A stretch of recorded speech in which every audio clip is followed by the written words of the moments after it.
whatever, depression, whatever is in there.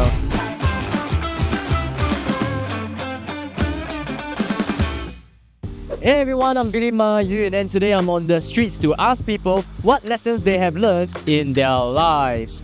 Let's hear what they have to say.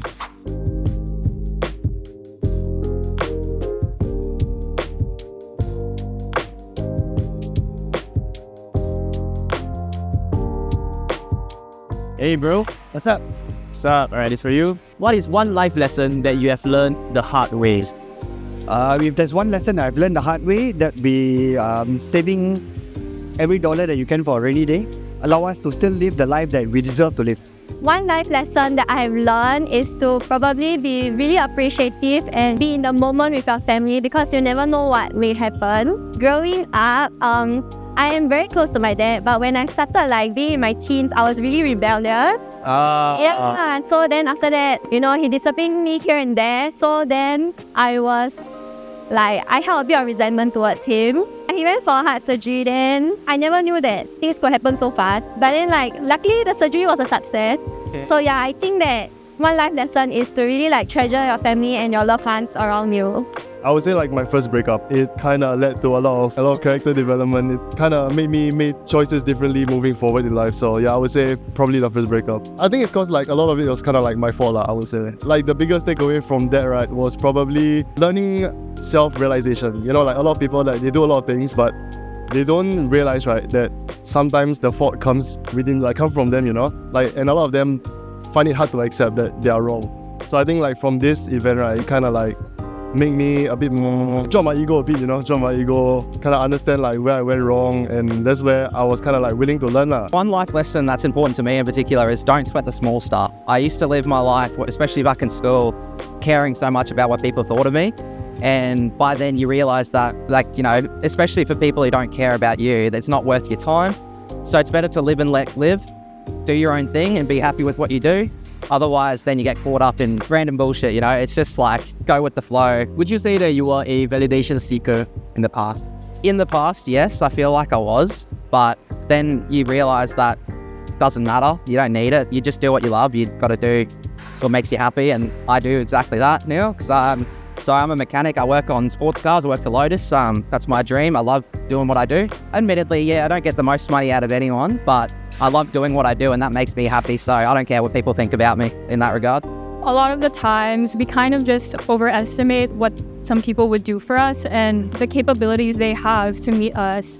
I learned this the hard way in one of my most recent relationships. I just got out of a relationship a month ago. Was there a specific moment which taught you such lessons? I would say I was in denial. 6 degrees of pain and separation and whatever, depression, whatever is in there. I think once everything settled, right, and reality kicked in, and I was oh, I'm actually single. Maybe it's time to be a better man, a better person, You realized you were a douchebag. See, I think douchebag is a bit harsh. I would say maybe I was a bit immature. Immature is the word. A bit of a I guess. Yeah, maybe a lot of it, but I think a lot stems from being young or no prior relationship experience and stuff like that, and you just don't know how to deal with. So I think, yeah, it's a big part of my life lesson. I got into some financial debt, right? And I lost quite a big chunk of money. Yeah, so along the way, that's when I learned that, hey, I need to start changing my lifestyle, start changing my expectations. And then that's where I decided to start saving for a rainy day, and today I have a healthy amount ready for my children as well, so that we can move forward next time in the future. What was the lifestyle that you were living before that? I was very brand conscious, buying branded stuff, branded goods, so on and so forth. But then after I got myself into a financial debt, luckily for me, these branded stuffs were things that I could sell, where I could make back the money so that I could offset my debts as well. So will you consider that you were materialistic? Oh, I was very materialistic. Today, you don't see me shopping at branded stuff, you see me shopping at Shopee, Shein, so on and so forth, So basically, we were about to do long distance. I was telling him how I felt really, really scared and nervous about how everything was going to turn out, because I've never been in a long distance relationship before. I mean, I feel naturally when you tell someone that, the first instinct should be oh yeah, we can get through this, especially when it's your partner, your boyfriend or girlfriend. He just basically was just sitting there, and he was hugging me, but he wasn't saying anything. And I was just looking at him and I was do you not have anything to say? Did you think that he was also scared? That's why he did not say anything? No, so we've actually talked about it before, and he said that especially during like moments where it's like really intense and there's lots of emotional pressure, he doesn't know what to say. And I feel like that's a completely valid excuse. Some people grow up and they don't really know how to like reaffirm someone or be there for someone through your words.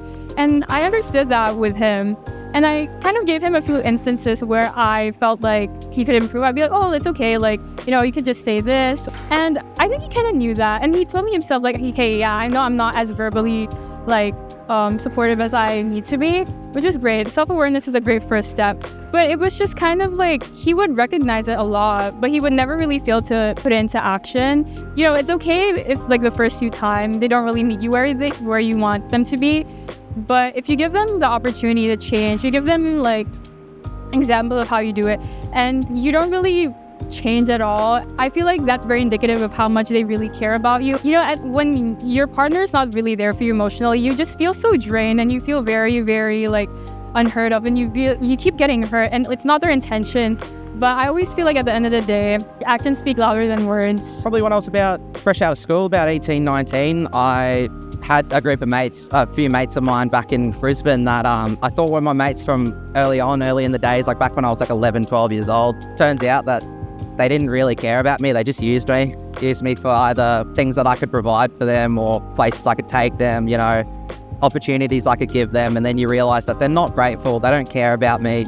So I just get angry and frustrated with myself, not realizing what's going on. I just think to myself, well, I must think I'm a loser, or I must think, you know, I'm not good enough. But then you realize it's the people that you surround yourself with. If you surround yourself with good people that matter to you, like, for example, that's my lovely missus over there. She, you know, she's my biggest supporter.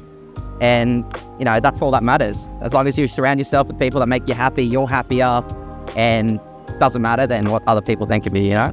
If you could turn back time, Yes.